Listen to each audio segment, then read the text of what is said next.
Halo guys, jadi ini adalah rekap kegiatan saya selama kerja praktik di Kasadia Farm.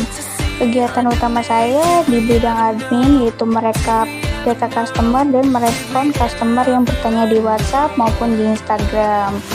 Kemudian saya juga membantu di bidang produksi yaitu dengan menyemai, memindahkan bibit dari nursery ke greenhouse, membuat media tanam dari kokopit, dan menanam di greenhouse.